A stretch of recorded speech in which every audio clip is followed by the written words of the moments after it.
as words of introduction, we are pleased to have you, Tsitsi, and thank you for making time out of your busy schedules to make this happen and possible. We know you are busy. We had to bring you. Thank you very much for accepting to come. And as a bit of introduction again, and the reason why we are having this conversation is that we know that family enterprises play a vital role in the economic landscape of Africa and contributing significantly to job creation, innovation, and community development. However, the governance structures of these enterprises often face challenges that hinder their sustainability and growth. Now, many family businesses in Africa struggle with issues related to succession planning, lack of formal governance frameworks, and especially conflicts arising from family dynamics. And it's very real in Africa. And additionally, the absence of clear policies and regulations regarding family businesses governance, which exacerbates the challenges, leading to inefficiencies and potential business failures. Moreover, cultural factors and varying degrees of professionalism or professionalization further complicates the governance practices in family enterprises. As these businesses transition into the next generation, the need for effective governance becomes even more crucial to ensure longevity and adaptability in a rapidly changing economic environment. Without proper governance mechanisms, we know that family enterprises may experience difficulties in decision-making, resource allocation, and conflict resolution, ultimately impacting their competitiveness and sustainability. And that's why we are having this conversation, and especially the family dynamics of African family businesses. So we have Tsitsi Mutendi to navigate and help us have this discussion on governance and how to help family businesses put up proper governance. Tsitsi Mutendi is a family business consultant, a family office specialist who helps businesses and families set up structure, governance, philanthropy, and succession strategies that help them create lasting legacies and allows them to build multi-generational wealth. Tsitsi is the co-founder of African Family Firms. And this is an amazing firm, a company that we all have presented in one of their conferences. Amazing group, the Africa Family Business Association. That is the voice of the African family businesses. So that's the African family firms. They are the voice for the African family businesses on the continent. And we welcome Tsitsi. Personally, I admire her so much for the work that she has done as an independent person, for pioneering a lot of, or driving the agenda of the sustainability of family businesses on the continent. And I'm happy to host Tsitsi Mutendi. My name is Dr. Dennis Oting, the host for the Africa Family Business Summit. And for your information, Tsitsi has been with the summit since 2023. She spoke at the summit 2023. She also spoke at the summit 2024 in Lagos. We are happy to have you, Tsitsi. So Tsitsi, over to you. You can start your presentation, then we take from there. Thank you. Thank you, Dr. Dennis. It's such a pleasure. If I didn't leave anything out. No, I think that was apt. That was apt. I have been with the African Business Summit since 2023. It's been quite a journey, and it's been an incredible one to see it grow year on year. Today, I am here to speak about governance, which I love speaking about because that is what I'm really passionate about. I really feel governance is the core of the future when it comes to growing multi-generational wealth, especially in African businesses. And understanding governance will go a long way in creating that multi-generational conversation and allowing succession to happen more successfully, as well as allowing more of the different generations to understand each other and work and collaborate together towards multi-generational wealth creation. So I always start off my conversation on governance or looking at the three-circle model. Let me see. There we go. The three-circle model.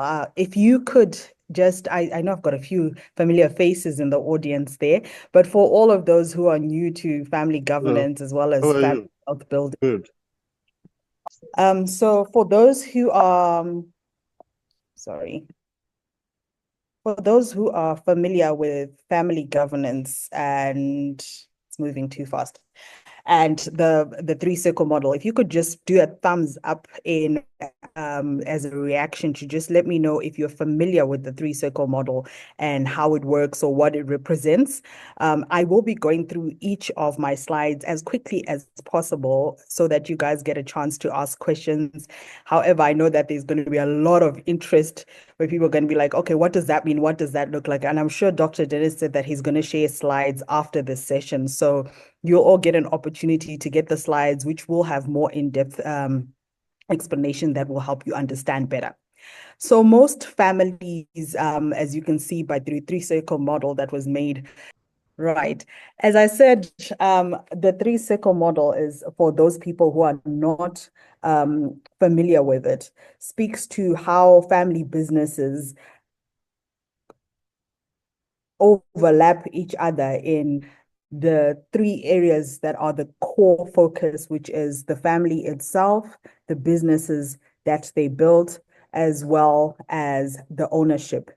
In the simpler family businesses, when they're still starting out, you'll find that everything is right at the center there, where the family is also the owners and they're also the employees of the business.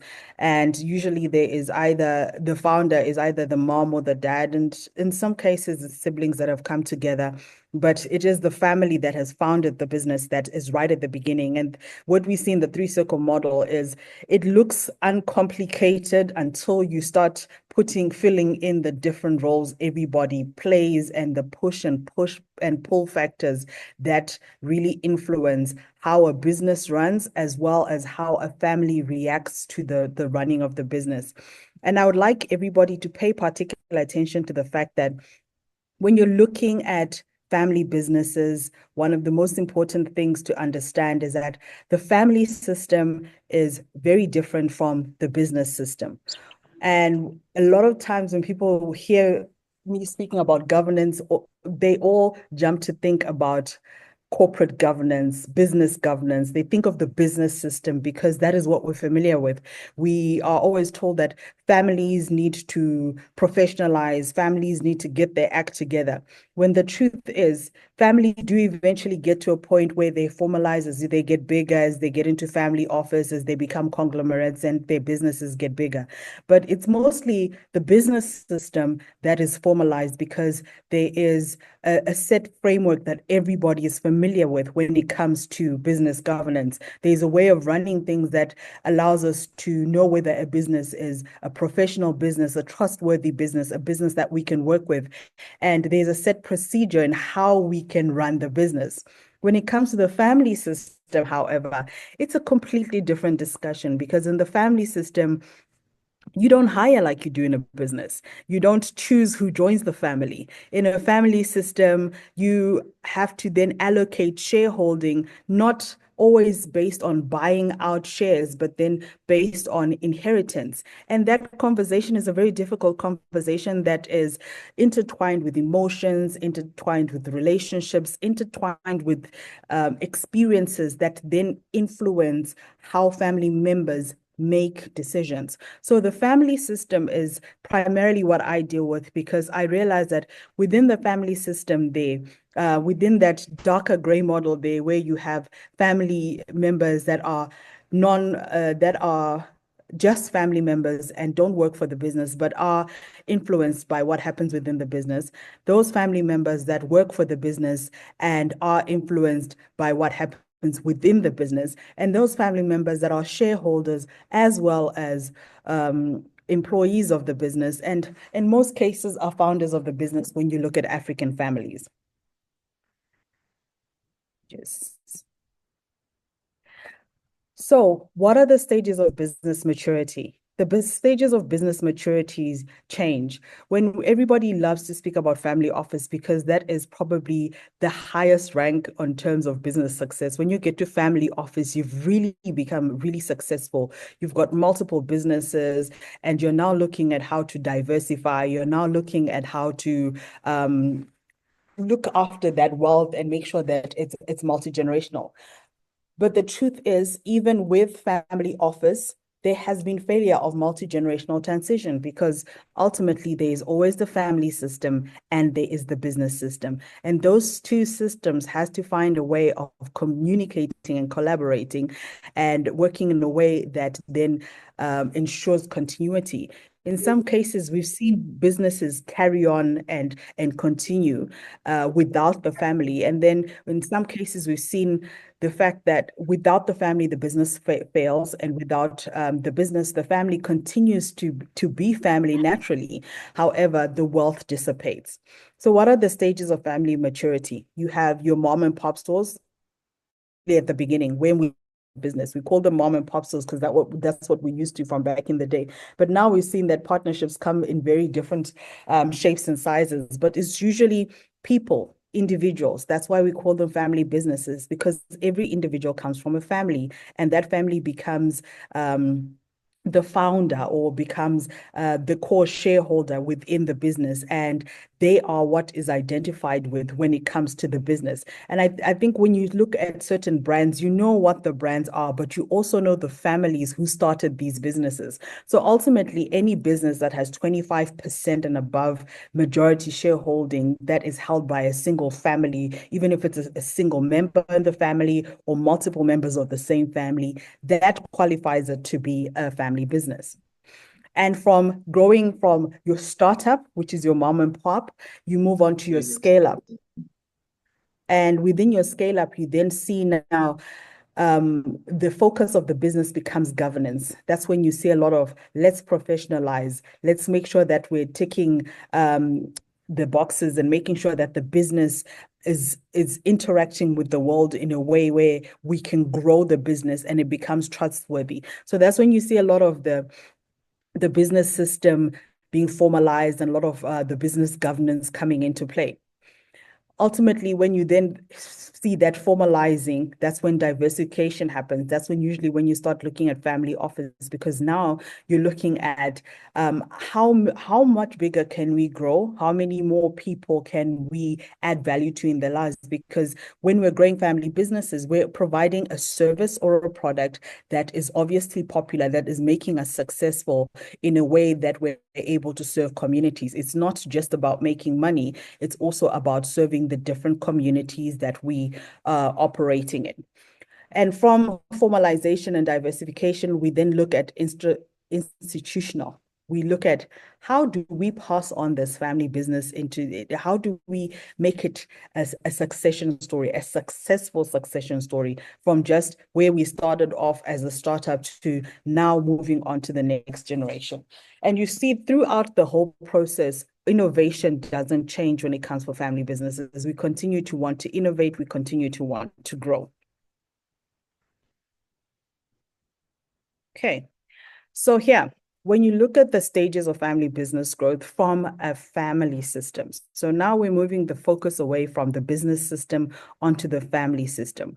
When we look at the stages of business growth from a family system, you see the stage one, where that mom and pop store, where you have the founders.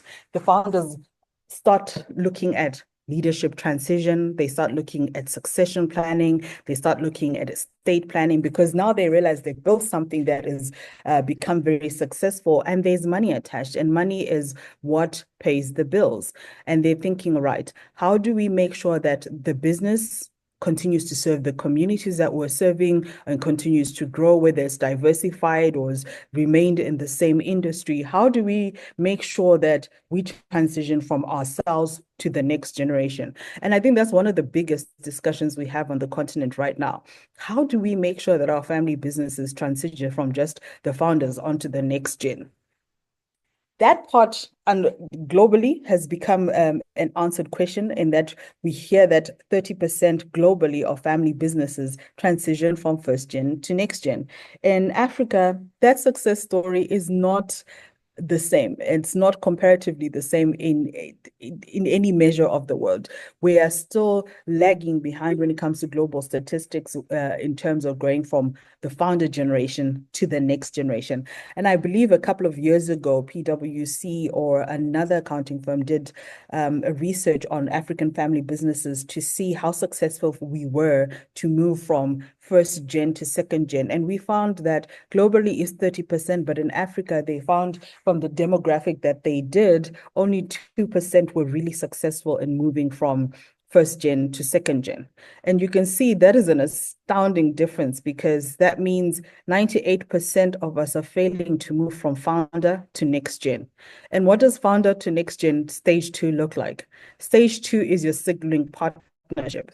And I always say stage two is interesting because with siblings, they're brought together into a forced partnership because their parents set up a vehicle that has been very successful, or their predecessors set up a vehicle that was very successful, and now they have to learn to work together. And that's a little bit easier comparatively because with most siblings, they're raised together, they're raised in the same household, they're raised with the same values, they're raised with the same conversations. They know what we do around here. They know the culture that the family has. They know the traditions that the family has.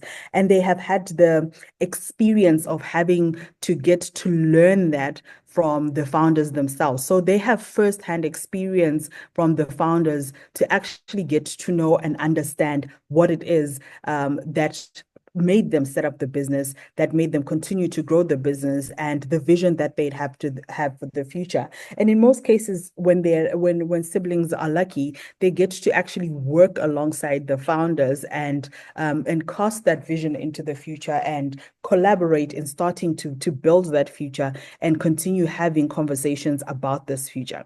In the sibling partnerships, the work is really about maintaining the teamwork and the harmony within the siblings, maintaining the family ownership and making sure that we don't sell shares and that we don't lose the ownership of the family itself.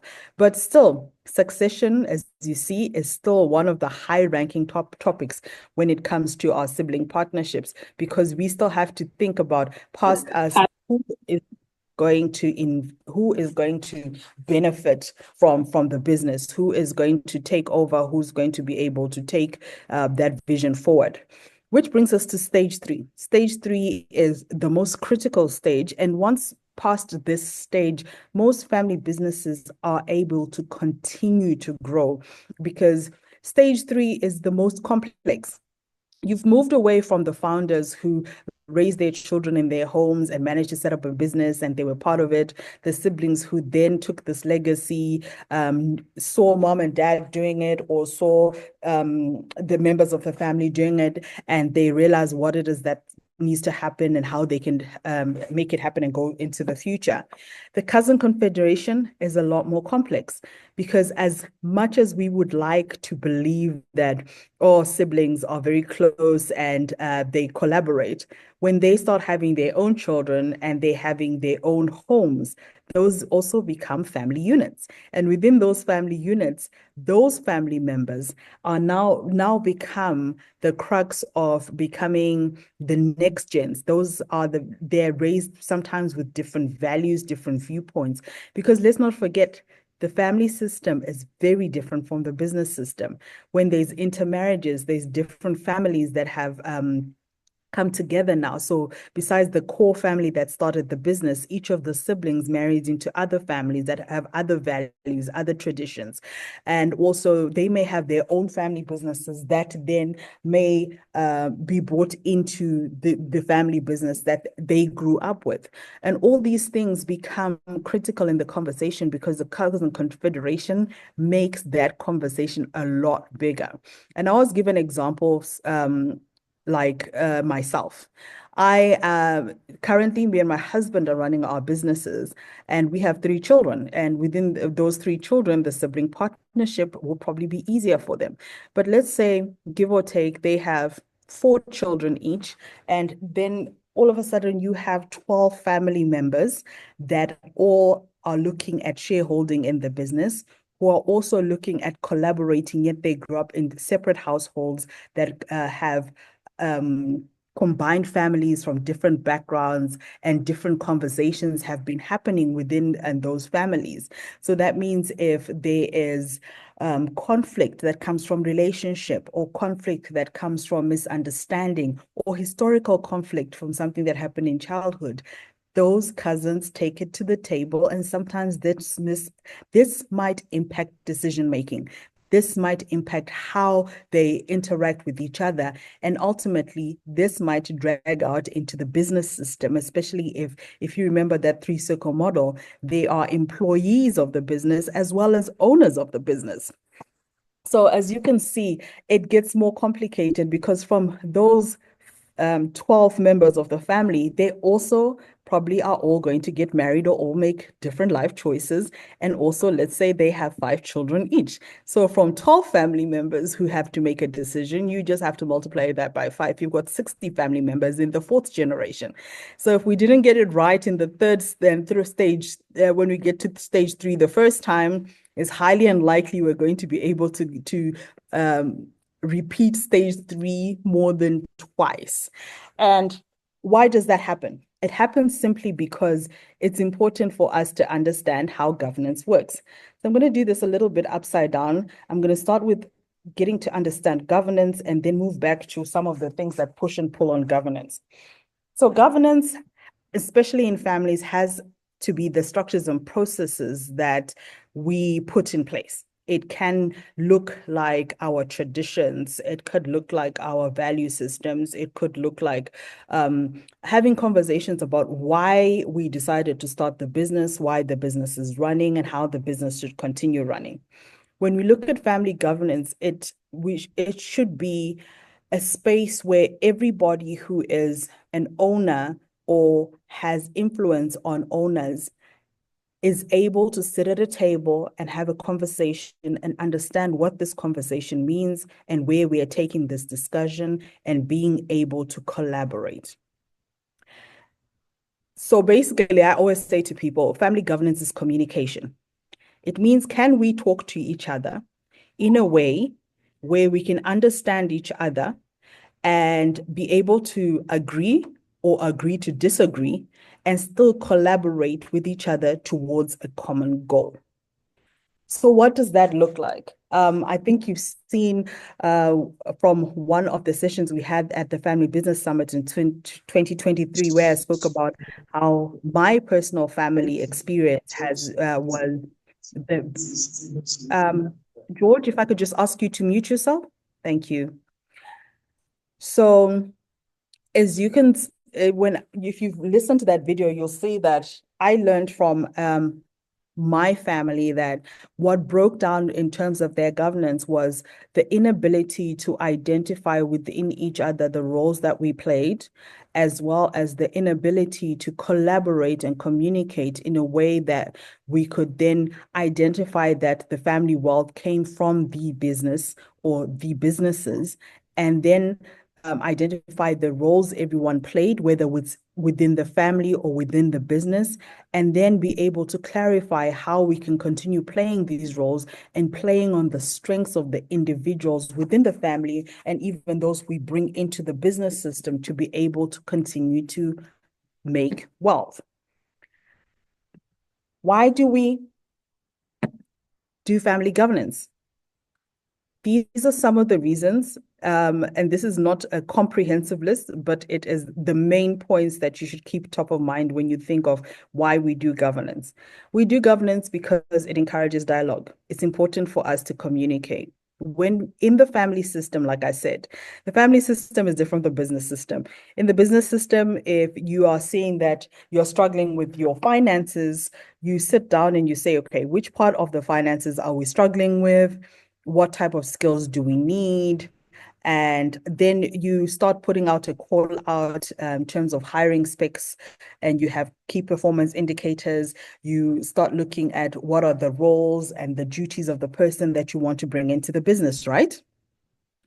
In the family system, a baby is born and they become a shareholder. And as you're raising this child, you don't know whether this person is going to be great at business or not good at businesses at all.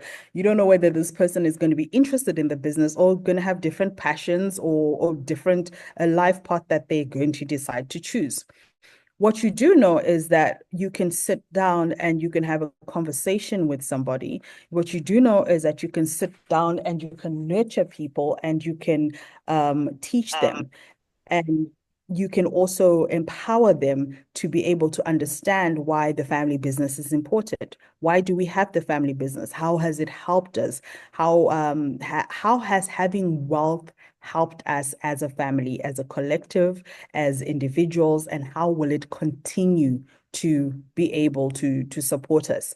So having dialogue is one of the most important things and goals of family business, because when we start communicating, we're very clear about what our visions are, what our mission is, what is our long-term vision, what is our long-term goal as a family and as individuals, and how does it play into the wealth? How does it play into the business system? And how does it take from the business system? Does it feed into the business system? And in what ways does it do that?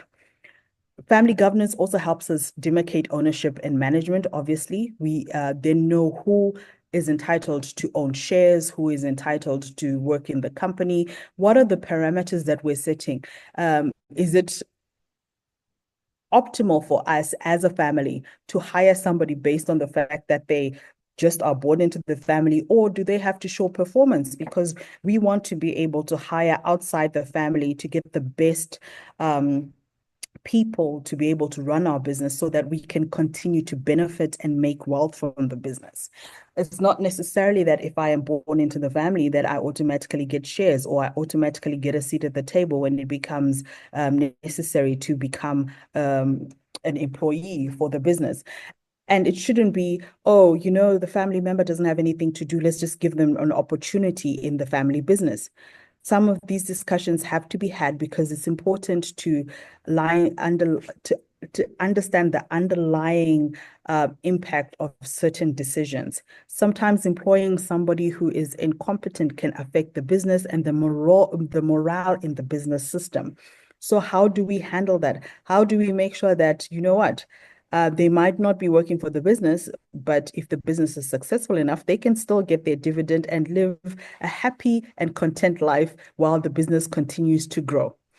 Also, family governance help us in our planning and policy making. How do we make policies about what's going on within the family that influences the business? As I mentioned before, births, deaths, marriages, major life events that happen in individual lives are part of the family system. But they take a heavy knock onto the business system, because if we lose a critical member of staff who's also a family member, family members may decide, you know what, let's sell the business. Family members may decide, you know what, let's put someone who can just be a stopgap in the meantime, because we haven't put any policies, we haven't made any plans into what is going to happen when this event happens within the family. So family governance really helps us understand and have conversations around disaster management, around next steps, around who's doing what and why. Then also managing assumptions and expectations. I think that goes back to the assumption that if I am a family member, I automatically get a job in the family. that has caused a lot of conflicts within a business system, especially with family businesses, and has broken down family businesses to the point that you've heard companies have closed down because of it. And you get estates that go into contention, and then assets are frozen, and the family business fails to operate because major signatories, shareholders, and so forth are still to be decided by a court of law that is not going to look at relationships, that is not going to look at emotions, but is going to look at the facts on the ground. So when we manage assumptions and expectations, it means we need to be very clear about what needs to happen. Why does it need to happen? Why do we do it this way? And obviously, like with any functioning, growing collaboration, there is reviews. There's times where we can look back and say, do we have to rethink this? So to make sure that people don't fall back into to assumptions and expectations, we have to outline them clearly. And the same sentence, we also have to be able to review some of the assumptions and expectations and make sure that people don't become entitled, because that's what happens when we feel like, okay, I have ownership of this because it belonged to mom, because it belonged to dad, because it belonged to my sister.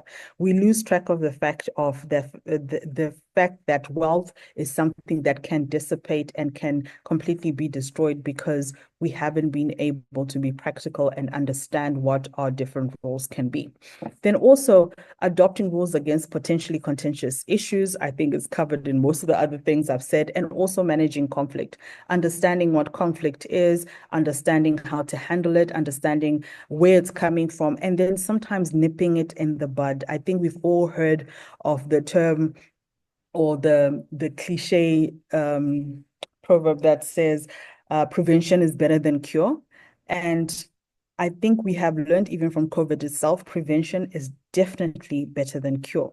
We need to look at ways of preventing conflict. We need to look for ways of preventing assumptions and expectations. We need to look at ways of communicating. And I think one of the most difficult things, especially in African families, but I think it's a global thing. It comes with relationship management. Sometimes we feel challenged by certain discussions and topics, and we don't know how to bring them up, and therefore we sweep them under the mat, we sweep them under the rug, and then we hopefully that it'll take care of itself. But what I think anyone who's ever cleaned a house or cleaned under mats, wardrobes, cupboard, closets, and everything has found that if you sweep things under there or close things in closets and stuff like that, you will have to deal with it eventually. The closet will get too full and it'll pop out, or the mat will become a heap and you won't be able to lay flat anymore. And yeah, you can breed all sorts of weird and wonderful things when you sweep things under carpets, rugs, and closets. So, what are the pillars or the frameworks for family governance?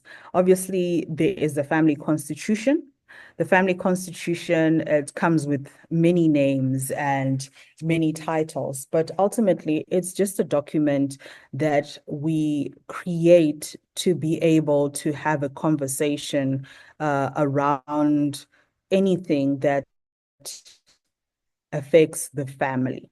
So that means we write in our family constitution um, our family values, our family commitment, the purpose of the family business, the family vision statement, why we all the different areas of governance that need to be dealt with, the shared ownership. What does ownership and transition look like? What does leadership look like? All these different things that go into the family constitution. This is not by any means the limit of what can be put in the family constitution. Is just a directive or a framework that helps you to start working on it. I always say to people, what's really important to remember about a family constitution is the fact that it is a living document. Your governance should not be something that you do as an exercise and then think, right, we've done it, we're once and one and done, and we forget about it and then try to dig it up every time conflict hits or something bad goes on. Governance should be a lived experience. That means when you look at family values, we should always be thinking about, do these things that we're doing align with our family values? Even when we're working within our companies, do these things that we're doing align with our family values? What is the purpose of the family business? Is what we're doing with the business still aligning with the purpose of the family business, or have we diverted and there is a different purpose now? Just like with any country, your family constitution should look like your country's constitution. It is always up for review. It is always up to adding and subtracting. It's always up to tweaking. It's always up to life, because life brings with it different experiences that will then give a push and pull that will decide whether you want to add or subtract from the constitution. But it also allows other family members, as they join the family, to know what is the way we do things around here and why did we choose to do this. When we're looking at family governance, for the constitution to work, there has to be a family assembly as well as a family council. The family council is the group of people that are chosen within the family who are going to be representative of the family on the family decisions. So what does that look like? So for example, back to the example of myself, my husband, and my children, when I look at them, you're looking at the initial family council would be myself, my husband, and my three children. That's within stage 1 and stage 2. But when we move on to stage 3, you need to have a clear outline within your family constitution how your family council is going to work. How are you going to have representatives of the key members of the family or the family groupings so that they can participate in decision making? You must be aware that not everybody can be part of the family council. It will become ridiculously big as the family grows. That means it's important to have the family assembly, which is a once a year meeting that happens with all family members. So you get to know each other, you get to know where you are, what you're doing, why you're doing it. And then you have specific members of the family that are appointed from the family assembly to sit on the family council. The family council plays a very important role because they are the ones that represent everybody's voices. Initially, when it's just 2 voices, it's fine. When it's 5 voices, it's fine. But when it becomes 12 voices, 60 voices, and you add on and the multiplier effects happen really, really quickly. And it's so important that the family assembly happens so that you get to know each other. Because let us not forget, our decisions are made from a human point of view. So that means any decisions made about the business or the wealth will be affected from a human point of view.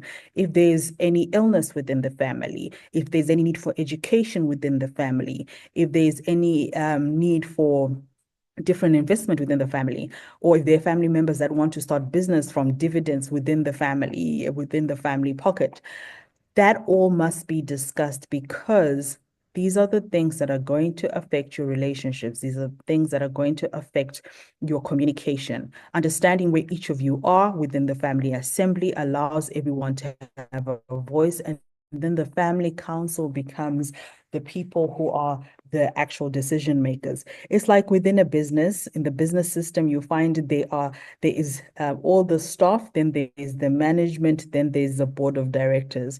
So your general, every member of the family, all the members of the business are within your family assembly in terms of that's your whole business. Your family council becomes your directors, the people who are the decision makers. And then they hold the different portfolios within and appoint managers. So when you look at that, that goes to the explanation of what a family assembly is and what the family council should be, and then how it works. With your family governance working together, you will find that with your family constitution is upheld by your family assembly and your family council being the group of elders or decision makers that speak for the family assembly, it's easier for your family business, your family to be system, to be able to communicate with your business system. Because now your family, within your family system, the family council can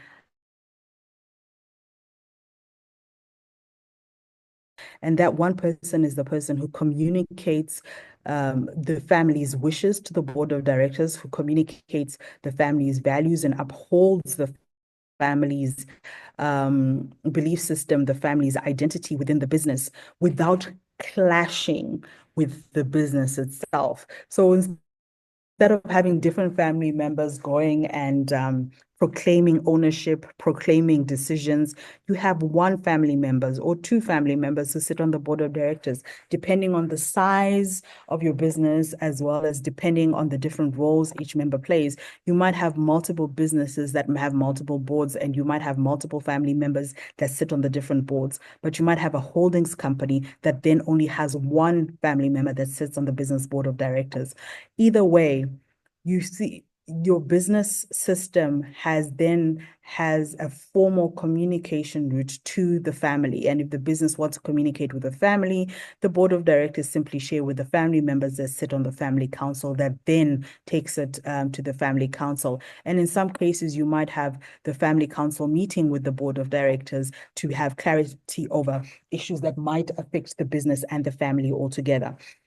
So ultimately, all these different steps of aligning the family itself work as a major stepping stone towards making the collaboration between the business system and the family system a more unified and um, a more flow type of communication instead of nobody knows what's going on, why it's going on, when it's going to go on, and there's a lot of clutter. And we all know where there is chaos, there is always that gap that then causes the lack of flow, and that also causes the gaps when it comes to multi-generational transition. So when we're looking at multi-generational wealth transfer, we need to understand that without family governance, it's a wish and a hope that our family businesses will grow into very successful conglomerates and family offices. Even if we get to family office within our founder stage, it is a wish and a hope if we do not have family governance to be able to take it past stage 2, going on to stage 3, which is what we spoke about here. So wherever we are in our journey, we need to understand family governance better. We need to align with family governance. There's so many things and tools that I work with families on, especially the 5 capitals of wealth. I think you've all heard me going on and on about my book, Raising the Baobab. I strongly believe in the 5 capitals of wealth. Which are your human, intellectual, social, spiritual, and financial capital, and how each capital is important in building and sustaining ways of building wealth within our families. And I found that as I work with families in many spaces, it's so important to have those 5 capitals working for us to be able to develop our family governance. And I think that's all from me, Dr. Dennis. Thank you, Tsitsi. Such an amazing presentation. Thank you very much. Taking us from the basics and now to some bit of a complex structure for a family business. So Tsitsi is done, but if you have any question, kindly put in the chat box. So Tsitsi, my question is, you mentioned the success rate of African family business transition from the first generation to the second generation. Globally, Yeah. a research done by John Ward says that 30% goes to the second generation, 13 to the third generation, and 3 to the fourth generation. And in Africa, even the first one is 2%. That's a Yeah. big problem here. Now, Yeah. what do you think ownership has a part to play in this, especially when it comes to the development of a shareholder agreement, where hard issues like when somebody is to pass, an arrangement that has to be done at the shareholdership. But you know, Africa, sometimes you are not ready to talk about death, but it has to be Mhm. discussed at the shareholdership level or the ownership level. What do you think ownership discussions at the ownership level have as an effect on success of a business transition? I think the focus on ownership is probably where our biggest issues are. We start focusing on just, I want to own this, as opposed to, I want to have a share in this and be able to contribute to this share or make sure that my shares work for me. I think conversations around investments have become very topical on the continent, where we have wanted to say, right, we want to make investments that grow for us so that we can become wealthier, so that we can have more money and more financial independence. And that's really what everybody is looking for, financial independence, when they set up a lot of these businesses. But then we become focused on, I want to own this. I want to own this. But then 100% of nothing Yeah, is nothing. yeah, 1% of a million is a yeah, lot. yeah, So understanding that, what is ownership? What is it really to us? Um, do we do we have to always be fighting over ownership, or do we have to understand that, what does ownership look like when something is successful? What does ownership look like when I'm getting dividends? What does ownership look like when I'm actually giving people something that they can work with? So I always say, the example that I gave, stage one, stage two, stage three, the mm, most easiest example that I give people to understand about family businesses is, consider your family business like a pot. mm, So when you start off with your pot, it's just me and my husband, we're cooking and we're eating, and then we add a yeah, child, then we add another child, and we add another child. yeah, Obviously, the pot is still okay when the children are little, but then as they get bigger, we either have to get a bigger pot or add more pots, because that little pot is not going to fit yeah, um, say 5 people. And when the 5 people decide to also get married and have children, or and then now you have got a significant number, 12 people plus the mm, originators that are 14 people, yeah, yeah, that pot that you started off with is not going to work. So it doesn't matter who owns the pot. If it's a yeah, pot with a hole in it, it's not yeah, going to cook anything. If it's a yeah, pot that's not working, it's not going to do anything.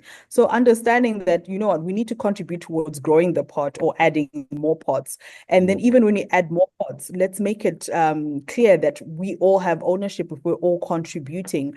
And then also, let's not shy away from conversations around um, I want my children to inherit. At the same time, you must know that these people that you are making inheritors have to be educated. And when I say educated, do they understand what being an inheritor is? Do they understand that they're a steward?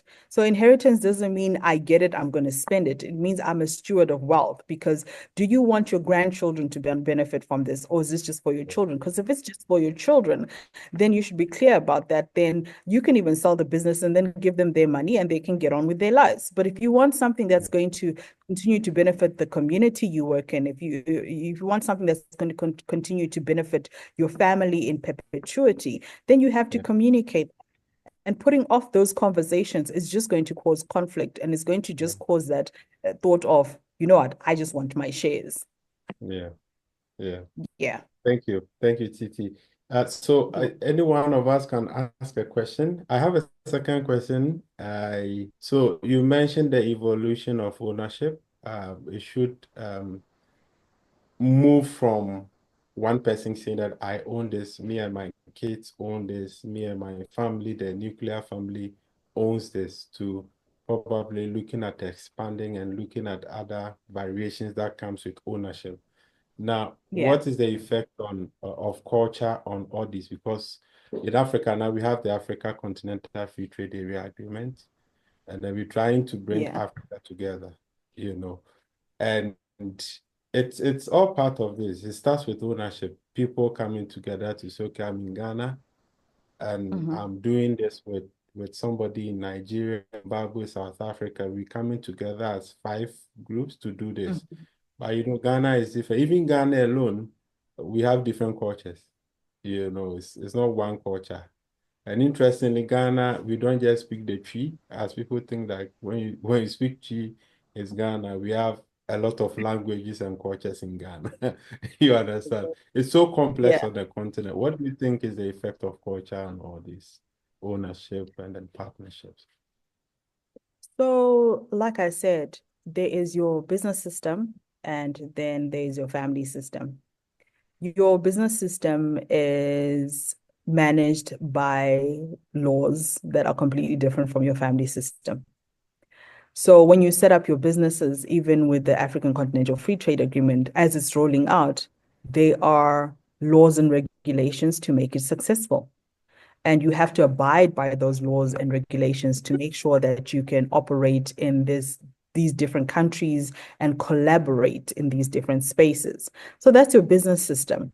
Make sure that when you are um, creating your business systems, you do it in a way that is going to be above the law and it can be upheld by the law and Mm, it can be very clear.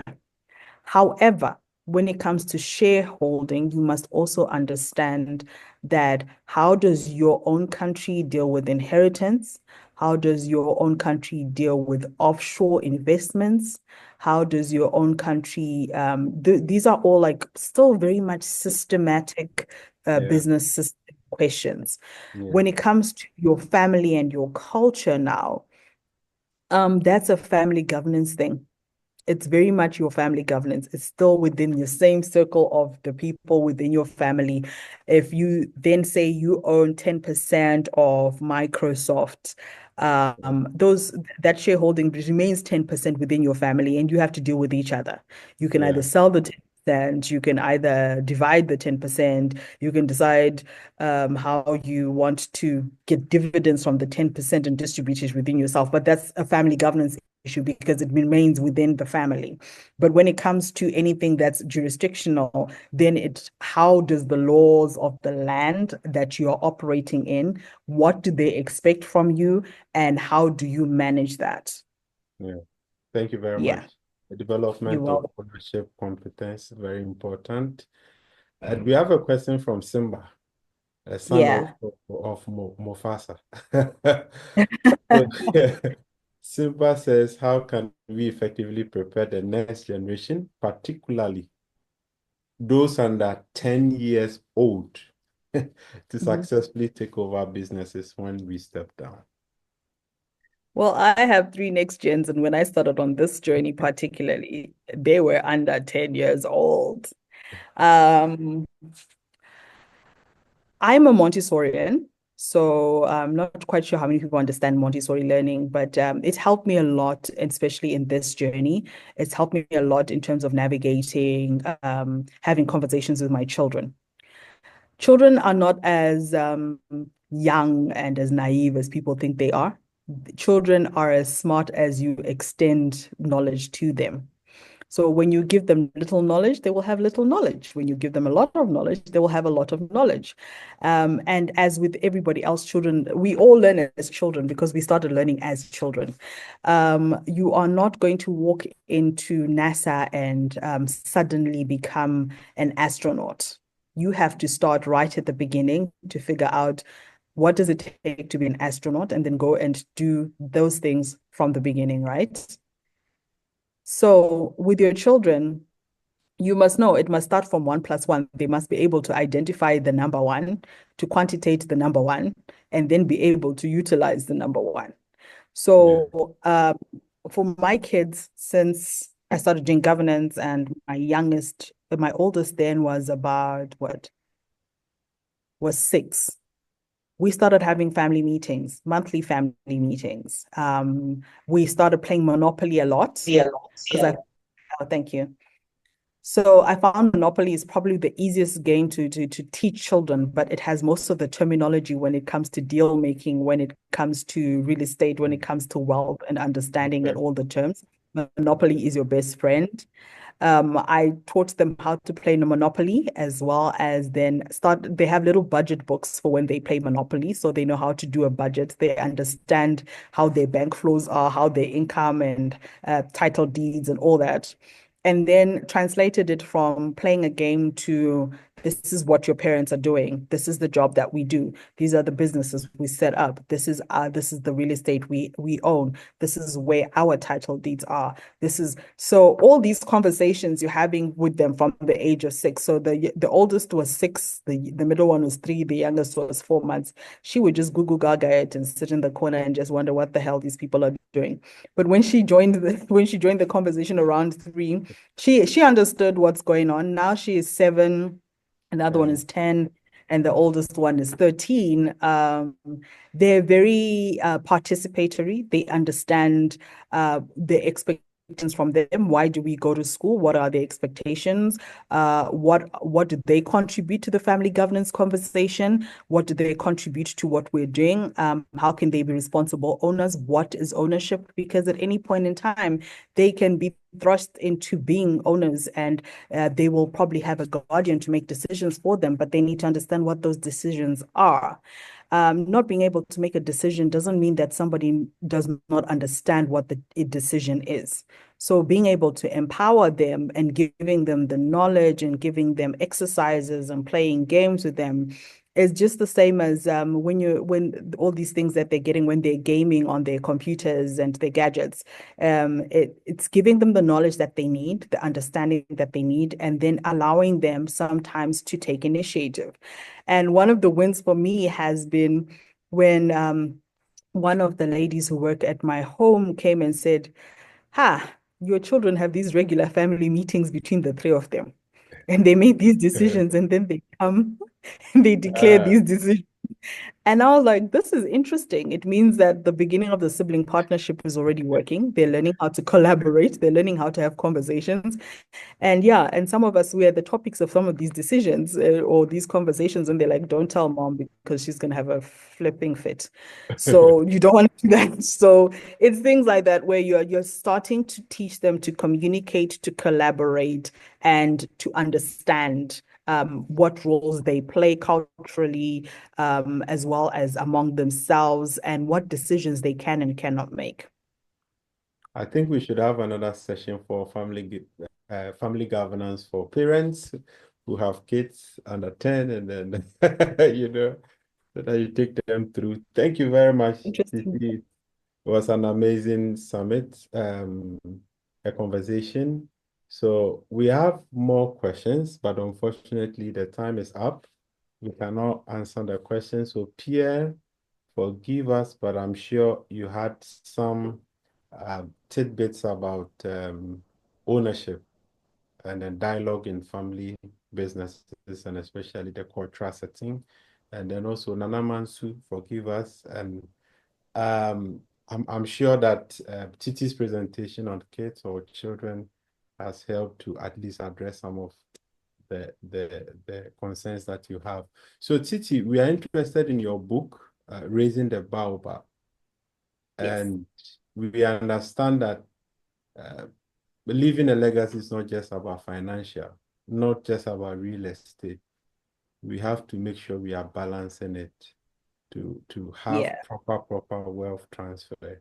And it depends on how we are defining the wealth and looking at it. We know that your book helps to really balance it, gives us a good view of what wealth is and how to make sure that we are living proper. Well, not just money, not just real estate, but giving a holistic legacy to the next generation. Let's hear from you. How do we get copies of your book? Where do we go? My book is currently available on Amazon. So if you have access to Amazon, please go onto Amazon and look for Raising the Baobab. If you have family members or friends who have access to Amazon, it's the easiest way to get it. I found that it was easier to get Amazon to print on demand. So if you want copies of Raising the Baobab, please feel free to go on any Amazon store globally and have it delivered to you. Thank you guys for coming. We really appreciative of your time. And Thank you for having me. thank you very much, Titi, for making this a successful one. Amazing presentation. I enjoyed it myself. Thank you very much. So our next conversation will be in April. So kindly keep your diaries open. The first week of April, we'll come to your doorstep again to discuss some family enterprise issues. Our summits, the Africa Family Business Summit, of which Tsitsi has participated over the years, will be on the 26th and the 27th of June 2025. So that is the Africa Family Business Summit 2025. It will be in Accra, and we'll be glad to host all of you in the beautiful and the calm and the hospitable city of Accra. So kindly keep your diaries open, keep the space, and watch the space for more information about the summit. Kindly follow us, Africa Family Business Summit, on LinkedIn, on Instagram, and Facebook. And subscribe to our YouTube channel, Africa Family Business Summit Original. So thank you guys. Thank you very much for participating. See you next time in April. Thank you.